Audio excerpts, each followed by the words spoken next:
Hello दोस्तों, स्वागत है आप सभी का टू द पॉइंट में। आज का हमारा टॉपिक है फेडरल वर्सेस यूनिटरी सिस्टम। हम जानने की कोशिश करेंगे कि फेडरल सिस्टम क्या होता है और यूनिटरी सिस्टम क्या होता है, इन दोनों के बीच का बेसिक अंतर क्या है, उस चीज को हम समझने की कोशिश करेंगे। तो आइए आज का टॉपिक शुरू करते हैं। सबसे पहले आइए जानने की कोशिश करते हैं कि ये टर्म्स दरअसल होते क्या है, फेडरल क्या है, यूनिटरी सिस्टम क्या है। दरअसल ये सिस्टम को किस तरीके से हम क्लासिफाई करते हैं। On basis of nature of relation between the national government and the regional government, governments across the world can be classified into two types। यानी कि अभी जो हमने देखा कि यूनिटरी सिस्टम और फेडरल सिस्टम, ये दरअसल सिस्टम्स जो है वो क्लासिफाई किए गए हैं on relation between centre and state. यानी कि स्टेट गवर्नमेंट और सेंट्रल गवर्नमेंट के बीच के रिलेशन किस तरीके से होते हैं।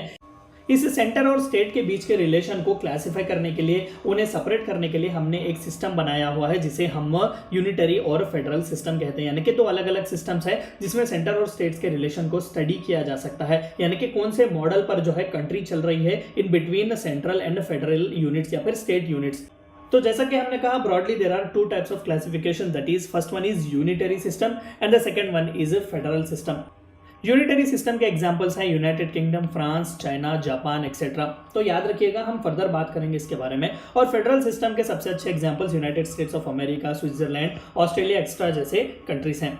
A unitary government is one in which all powers are vested in the national government। जाहिर सी बात है, यूनिटरी जब आप कहते हैं तो यूनियन के हाथ में है। एक जो है सबसे बड़ा या फिर सबसे डोमिनेटिंग फैक्टर होता है वो है नेशनल गवर्नमेंट, या फिर सेंटर में जो गवर्नमेंट होती है वो सबसे पावरफुल होती है, या फिर एक ही गवर्नमेंट होती है पूरे कंट्री में। और फेडरल यूनिट्स या फिर प्रोविंशियल यूनिट्स जितने भी होते हैं वो या तो पावरलेस होते हैं या फिर उन्हें बहुत ही कम पावर देते हैं, या फिर अगर उन्हें पावर दिए भी जाते हैं तो वो सेंटर से अपने पावर्स को ग्रैब करते हैं। बस इतना याद रखिएगा कि यूनिटरी गवर्नमेंट एक ऐसा सिस्टम है जहां पर पूरे पावर्स जो है वो नेशनल गवर्नमेंट के हाथ में दिए गए हैं। स्टेट गवर्नमेंट्स का कोई भी रोल यहां पर नहीं होता। तो यूके, फ्रांस, चाइना, जाहिर सी बात है चाइना में आप कम्युनिस्ट पार्टी का रोल देख सकते हैं, सिंगल पार्टी का रोल वहां पर है, तो यूनिटरी गवर्नमेंट भी वहां पर है। तो यूके, फ्रांस और चाइना जो है they are best examples of unitary government और यूनिटरी सिस्टम ऑफ गवर्नेंस।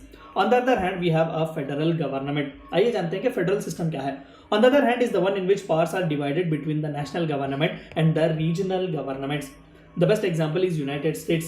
देखिए यहाँ पर फेडरल यूनिट्स जो होते हैं यानी कि स्टेट्स जो होते हैं उन्हें उनकी ऑटोनॉमी दी जाती है, उन्हें उनके सुप्रीम पावर्स दिए जाते हैं।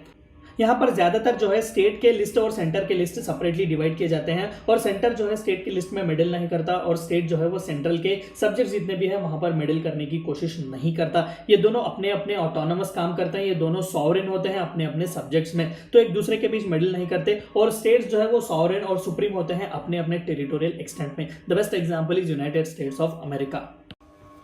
आइए जानते हैं कि इन दोनों के बीच का बेसिक फीचर्स क्या है, इनके दोनों के बीच के फीचर्स के डिफरेंसेस क्या हैं।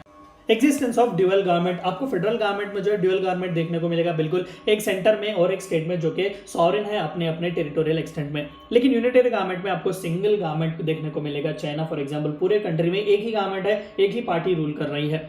रिटर्न कॉन्स्टिट्यूशन, हर हाल में फेडरल गवर्नमेंट में आपको चाहिए कि रिटर्न कॉन्स्टिट्यूशन हो, क्योंकि सेपरेशन ऑफ पावर्स या फिर डिवीजन ऑफ पावर्स जिसे हम कहते हैं वो क्लियरली होना चाहिए कि यूनियन लिस्ट क्या है, स्टेट लिस्ट क्या है, यूनियन कौन से काम कर सकता है और स्टेट कौन से काम कर सकता है। तो return constitution is very much important.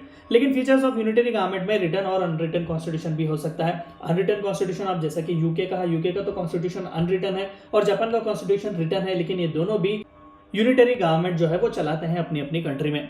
Division of powers is clear, बिल्कुल यूनियन क्या कर सकता है, स्टेट क्या कर सकता है, और इन दोनों के बीच कहीं पर भी टकराव नहीं होता, वो अपने अपने काम करते हैं। नो डिवीजन ऑफ पावर्स, जाहिर सी बात है कि दो सरकारें नहीं है तो डिवीजन किस लिए होगा, पूरी कंट्री में एक ही सरकार होगी। अगर प्रोविंसेस में या फिर स्टेट्स में सरकार होगी भी तो लिटरली सेंटर जो है उन्हें गाइडलाइंस देंगे।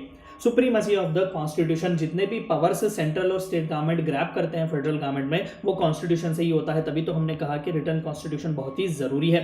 कॉन्स्टिट्यूशन में और मे नॉट बी सुप्रीम, जैसा कि यूके में तो कॉन्स्टिट्यूशन ही नहीं है, पार्लियामेंट वहां पर सुप्रीम है, सभी लेजिस्लेशन पार्लियामेंट ही करता है। लेकिन जापान में कॉन्स्टिट्यूशन सुप्रीम है, लेकिन वहां पर भी जो है यूनिटरी गवर्नमेंट चलती है। रिजिड कॉन्स्टिट्यूशन, इसका कॉन्स्टिट्यूशन अमेंड करना बहुत ही टफ है। फॉर एग्जांपल यूनाइटेड स्टेट्स का आप एग्जांपल ले लीजिएगा, यूनाइटेड स्टेट्स के कॉन्स्टिट्यूशन को अमेंड करना इज नेक्स्ट टू इम्पॉसिबल, क्योंकि स्टेट्स का परमिशन भी बहुत जरूरी होता है वहां पर। लेकिन यहाँ पर इस तरीके की कोई प्रावधान नहीं है। सेंटर बहुत ही पावरफुल होता है, सेंटर जब चाहे कॉन्स्टिट्यूशन को अमेंड कर सकता है, बहुत ही फ्लेक्सिबल कॉन्स्टिट्यूशन होता है। लेकिन चंद बार, जैसा कि अभी हमने कहा कि जापान या फिर कनाडा जैसे कंट्रीज का अगर आप एग्जांपल लें तो वहां पर ईजी नहीं है कॉन्स्टिट्यूशन को अमेंड करना। बाई कैमरल लेजिस्लेचर एग्जिस्ट, तो यहाँ पर लोअर हाउस आपको देखने को मिलेगा और अपर हाउस देखने को मिलेगा। एग्जांपल यूएस से आप ले सकते हैं, कांग्रेस भी है, सेनेट भी है वहाँ पर, यानी कि यूएस पार्लियामेंट में। तो इस तरीके से बाई कैमरल लेजिस्लेचर बहुत ही जरूरी है। लोअर हाउस जो है वो पॉपुलर विल है पीपल का, और दूसरा सेकंड हाउस जो अपर हाउस होता है, ज्यादातर काउंसिल्स या फिर स्टेट के काउंसिल्स होते हैं, वहाँ पर स्टेट्स को रिप्रेजेंटेशन ज्यादातर वहाँ पर दिया जा सकता है। लेजिस्लेचर में और may not be by cameral, legislature चाहे तो सिंगल भी हो सकता है, यानी कि यूनिटरी एक ही, या फिर बाई कैमरल भी हो सकता है। ये इशू दिया गया है, ये ऑप्शन दिया गया है यूनिटरी गवर्नमेंट जहां जहां प्रिवेल करता है यूके जैसे कंट्रीज में, तो ये फ्रीडम उन्हें दी गई है कि वो चाहे तो बाई कैमरल रख सकते हैं, अगर नहीं चाहे तो कोई भी जरूरत नहीं है। तो ये थी चंद बातें और basic difference between federal government and unitary government. I hope कि आपको वीडियो पसंद आया होगा। Thank you for watching my video.